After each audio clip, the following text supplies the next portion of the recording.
여러분 안녕히 주무셨습니까? 우리가 잠든 사이 어떤 일이 있었을까요? 저희 굿모닝 글로벌과 함께 챙겨보시죠. 자, 먼저 미국 증시가 지난 밤 사이에 3대 지수 모두 내렸습니다. 이제 9월장이 마감이 됐는데 9월 한 달도 사실 우리가 9월 초에 걱정했던 것처럼 공포의 9월이 현실화된 그런 모습입니다. 일단 어제 밤 사이에는 다우존스 산업지수가 1.2% 그리고 나스닥 지수도 0.4%가량 하락을 했는데 S&P 500 지수는 결국 9월 한 달 동안 4.8% 내리게 되면서 2020년 3월 이래 최악의 한 달을 보냈고요. 나스닥 지수도 마찬가지로 한 달 동안 5.3% 내리면서 2020년 3월 이래 최악의 한 달을 보냈습니다. 우리가 우려했던 것이 좀 사실로 드러난 한 달을 보내게 됐었는데요. 물론 지난 밤 사이에 어떤 특별한 호재가 없었던 건 아닙니다. 연방정부 셧다운에 대한 우려가 있었는데 이 연방정부 셧다운이 가까스로 법안이 통과가 되면서 셧다운을 막았습니다. 12월 3일 정도까지 연방정부 셧다운은 좀 유예가 된 그런 상태인데도 불구하고 시장은 하락할 수밖에 없었습니다. 여전히 공급망 이슈가 불거지고 있고요. 인플레이션 우려가 계속 불거지고 있다 보니까 이런 것들이 시장의 발목을 잡고 있는 상태인데 뿐만 아니라 다음 달 18일까지 만약에 부채 한도 협상이 상향 조정되지 않는다면 이것도 역시 미국의 디폴트 위기까지 올 수 있는 것이기 때문에 아직은 시장 참가자들이 좀 경계심을 갖고 시장에 참가를 하고 있는 것으로 보입니다. 자, 그러다 보니까 공포의 9월이 현실화됐던 한 달이었었는데 어떤 일들이 있었는지는 조금 더 자세한 마감 시황을 통해서 살펴보시죠. 전철인 앵커가 전해드립니다. 네, 미국장 마감 상황 정리해드리도록 하겠습니다. 참 까다로웠던 9월 한 달 어느덧 마무리가 됐습니다. 오늘 장에서도 참 쉽지 않은 대응이 있었을 텐데요. 오늘 기록한 낙폭까지 모두 포함을 시키면 월간 기준으로 다우지수는 3%, 그리고 S&P 500 지수, 나스닥 지수는 4% 내외의 마이너스를 기록했습니다. 오늘 장에서는 인플레이션과 공급망 이슈에 대한 우려감이 시장을 짓누르는 모습이었는데요. 베드 베스 앤 비욘드가 실망스러운 2분기 실적을 공개하자 여타 소매 기업들의 주가 역시도 함께 미끌어내리는 모습이 나타났습니다. 그런 가운데 파월 의장은 오늘 하원의 금융서비스위원회에 참석을 해서 증언에 나섰습니다. 전날 인플레이션이 내년까지 장기화될 수 있겠다고 언급한 이후에 오늘은 다시 시장을 달래려는 뉘앙스의 발언을 내놨는데요.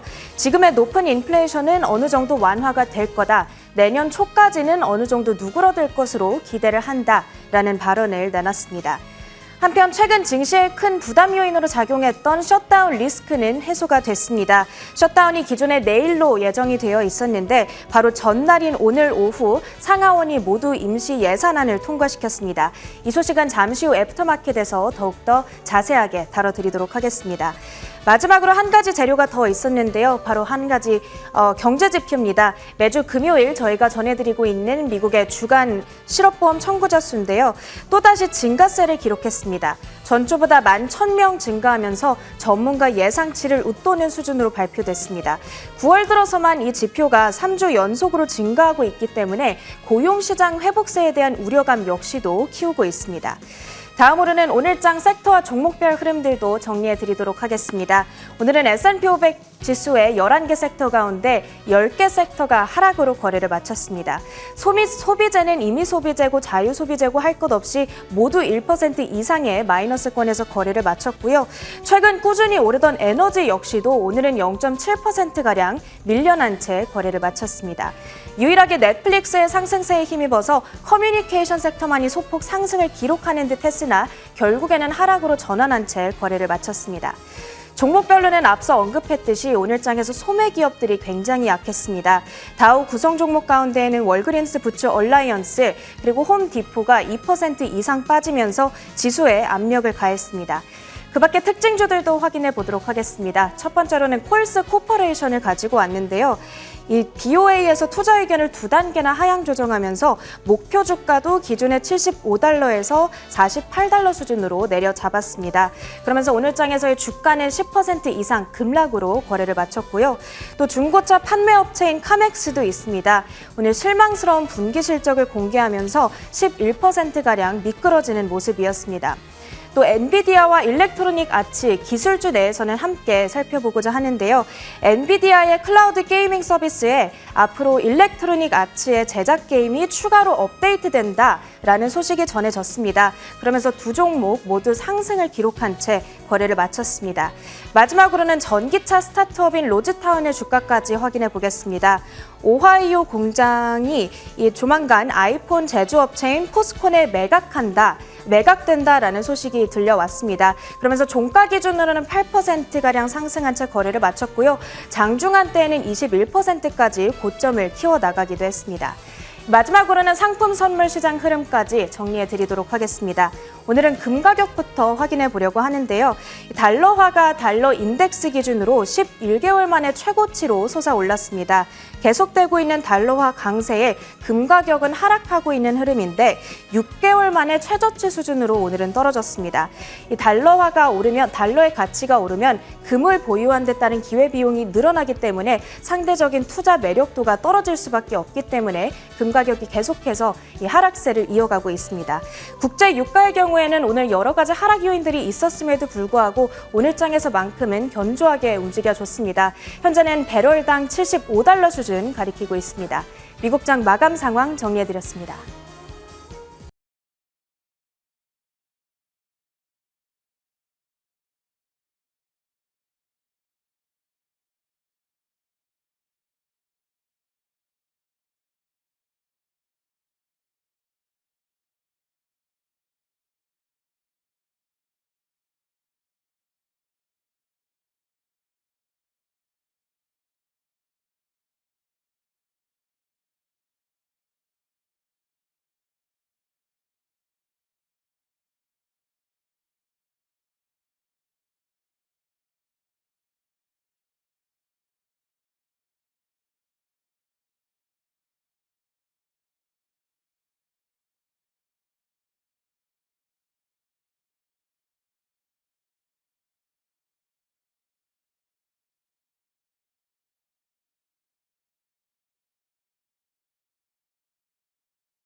자, 지난 밤 사이에 미국 시장에서 있었던 일을 하나씩 이슈들을 좀 픽해보도록 하겠습니다. 애프터마켓.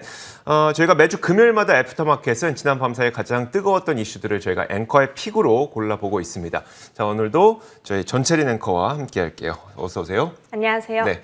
자, 먼저 첫 번째 키워드부터 한번 보도록 하죠. 첫 번째 키워드는 바로 이겁니다. 휴, 다행이다 라는 키워드를 설정을 해봤는데 어떤 얘기인지 좀 감이 오시죠? 네, 알 것 같습니다. 참 아슬아슬하게 오늘 가까스로 전해진 한 가지 소식이 있었죠. 그렇죠. 그 셧다운을 가까스로 좀 피해갔습니다. 이제 오늘 미국 시간으로 오늘 자정을 만약에 넘기게 되면 미국 정부는 일시적으로 공무를 중단하게 되는 셧다운에 들어갈 위기에 있었는데요. 자, 연방정부 셧다운이 고비를 넘기게 됐습니다.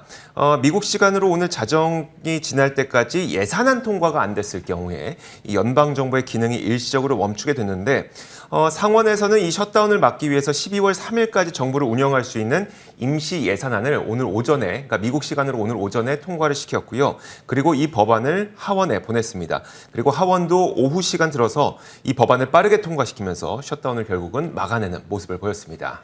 네, 상하원이 모두 임시 예산안을 통과시켰기 때문에 이제 당장 내일로 예정되어 있었던 셧다운 리스크는 해소가 됐지만 그래도 아직까지 이슈가 완전히 해소됐다고 할 수는 없겠죠. 그렇죠. 그러니까 이번에 통과된 임시 예산안은 딱 12월 3일까지 정부를 운영할 수 있는 금액의 규모만을 통과시킨 거예요. 그러다 보니까 예산안에 합의할 수 있는 여유 기간을 9월 30일이 아니라 12월 3일 정도까지 약 2개월 정도의 여유 기간을 더 뒀다 이렇게 보면 될 것 같고요.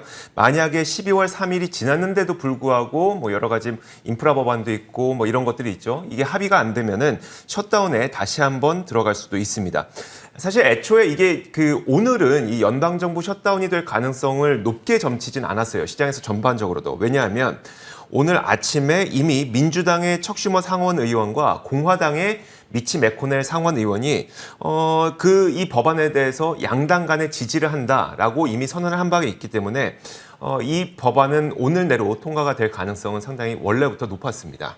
네, 일단 셧다운 리스크는 어떻게 가까스로 당장은 피해간 것으로 보이는데 그런데 사실 이것만이 끝이 아닙니다. 부채 한도 상향 이슈도 아직까지는 남아있죠. 10월 18일까지 상향안이 통과되지 못하면 자금이 모두 고갈되는 상황인 거죠. 그렇죠. 그러니까 셧다운을 피했으면 증시가 뭐 좀 시원하게 반등을 했어야 되는데 그러지 못하고 오히려 그 뉴스가 있은 다음부터 시장은 더 주르륵 밀려 내렸습니다.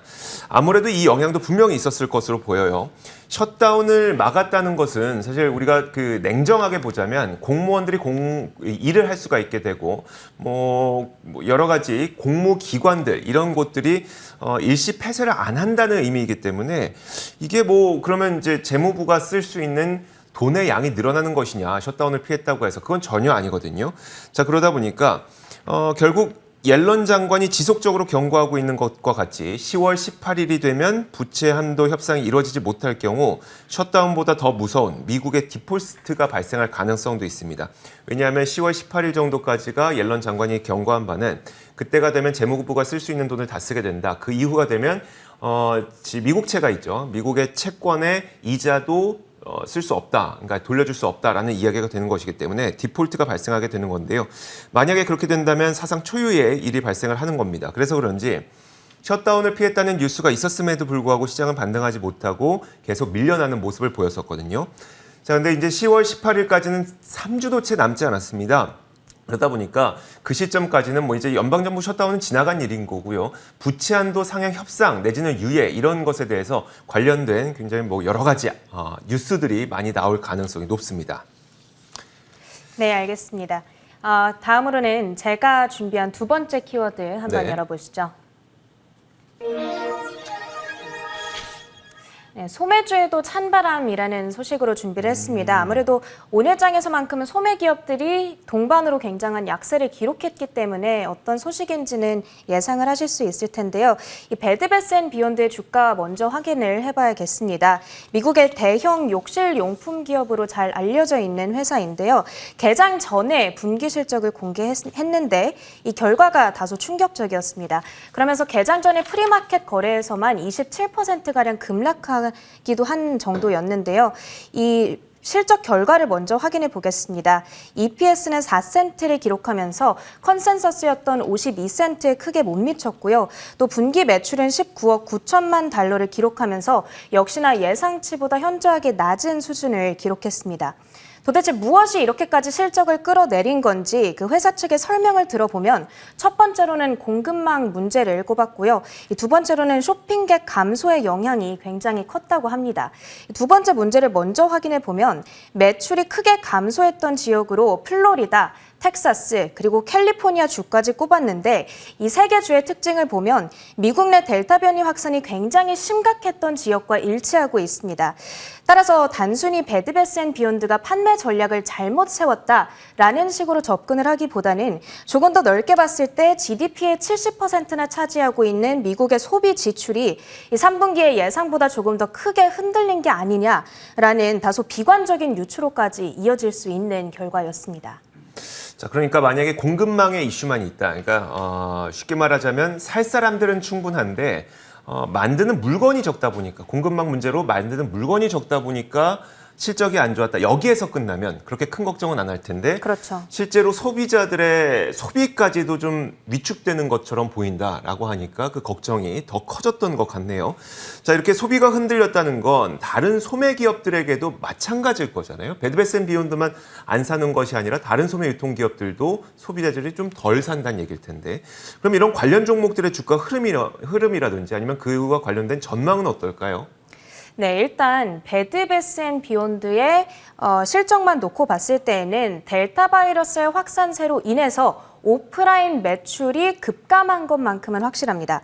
그런데 문제는 그 말은 즉 말씀하신 대로 이 같은 기간 다른 소매 기업들의 오프라인 매장에도 발걸음이 끊겼을 가능성이 상당히 높다는 건데요.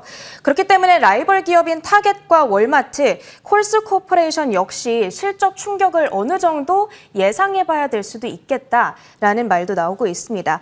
그런데 더욱이 걱정을 키우는 부분은 오늘 베드베스앤비욘드가 공개한 실적은 자사의 회계연도 기준으로 8월 28일까지의 실적을 포함시키고 있습니다.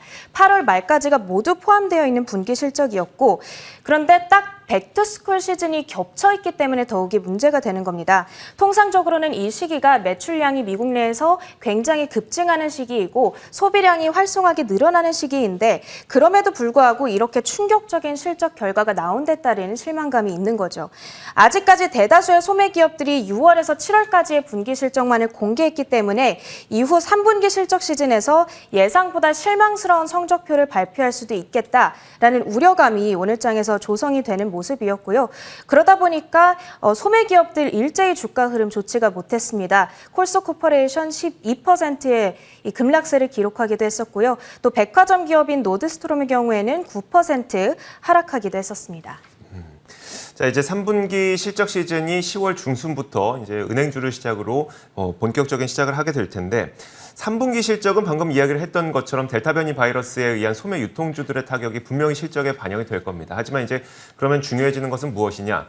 아마 가이던스가 되지 않을까 싶어요. 왜냐하면 최근 들어서 델타 변이 바이러스 확산도 많이 줄어들고 있고 특히 이제 감염자 수도 백신 접종이 늘어나면서 급격히 완화되는 모습을 보이고 있죠. 그렇게 된다면 이런 가이던스를 유통기업들이 어떻게 내놓느냐가 아마 3분기 실적에서 훨씬 더 중요하게 될 것 같은데 어쨌든 뭐 3분기 실적 특히 이제 유통업체들은 이 실적 시즌 거의 막바지에 내놓기 때문에 거의 4분기 다 돼서야 그 실적을 좀 확인할 수가 있을 것으로 보입니다. 그리고 가이던스도 그때 돼서야 좀 확인할 수가 있을 것 같고요. 자, 이렇게 두 번째 키워드까지 살펴봤습니다. 이어서 세 번째 키워드 공개하도록 하겠습니다. 자, 세 번째 키워드는 바로 아직 멀었거든요. 입니다. 조금 가볍게 한번 가볼게요. 또 재미있는 키워드를 해주셨네요. 그러니까 워낙 시장이 좀 무거웠었는데 이 무거운 시장 속에서도 굉장히 독보적인 움직임을 보였던 기업이 있어요. 지금 위에 사진 보시면 저 인물 누군지 아시겠어요, 혹시? 모르겠습니다. 이게 그 맥스 레브친이라고 하는 인물인데 네. 페이팔을 피터 틸과 함께 공동 창업한 인물이 바로 이 인물이고요. 네. 그리고 뭐 창업을 좀 많이 하는 분입니다. 근데 최근에 이제 가장 그 핫한 기업으로는 어펌이라고 하는 기업이 있죠. 우리로 치면 할부인데 미국에서는 할부를 이용하기 어려우니까 거의 할부와 비슷한 개념의 서비스를 제공하는 BNPL 서비스를 제공하는 전문으로 제공하는 어펌이라는 기업의 CEO가 바로 이 방금 사진으로 보셨던 그 맥스 레브친입니다. 자, 이 맥스 레브친이 어제 그 CNBC에 출연해서 핀테크 기업들의 경쟁 심화 우려는 아직 먼 이야기라고 일축을 했는데요.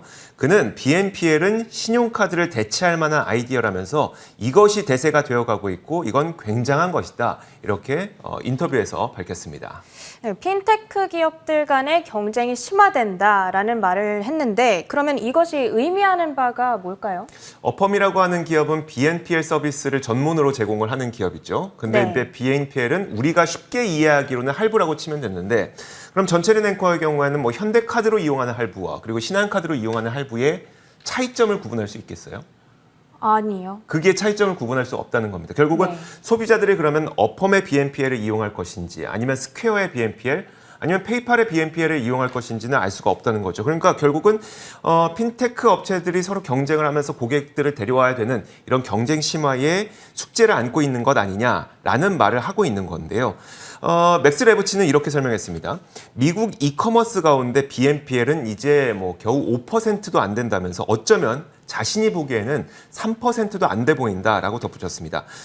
그러다 보니까 다른 전자결제 서비스와 지금 경쟁을 해야 되는 시점은 전혀 아니다. 지금은 일단 시장이 커지는 시기이고 먼 미래에는 뭐 나중에 경쟁을 할 수도 있겠죠. 이제 많은 분들이 BNPL을 다 쓰게 될 때에는 그때 어떤 수를 써서라도 뭐 페이팔에 뭐 BNPL 고객들을 데려와야 되고 이런 일들이 벌어지겠지만 지금은 아직 그 단계는 전혀 아니다라고 이야기를 한 겁니다. 엄청난 자신감을 일단 내비치고는 있는데 저는 개인적인 경험상으로는 은행은 거래를 하던 은행과 거래를 하고 네. 금융 서비스도 쓰던 걸 쓰는 게 편하거든요. 그러다 보니까 페이팔의 벤모를 쓰던 사람들은 페이팔의 BNPL을 쓸 것 같고 또 스퀘어의 캐시앱을 쓰던 사람들은 애프터페이 BNPL을 쓰지 않을까 하는 궁금증이 생깁니다. 그러다 보니까 이제 그럼 어펌이 갖고 있는 다른 업체들이 못 갖고 있는 BNPL의 최대 장점은 무엇이냐? 그걸 꼽아봤을 때 어펌은 이제 연체 수수료가 없습니다. 다른 BNPL 서비스들은 연체 수수료가 있어요. 그러다 보니까 이 장점을 맥스 레부친도 자신들의 최대 강점으로 꼽고 있는 상태고요.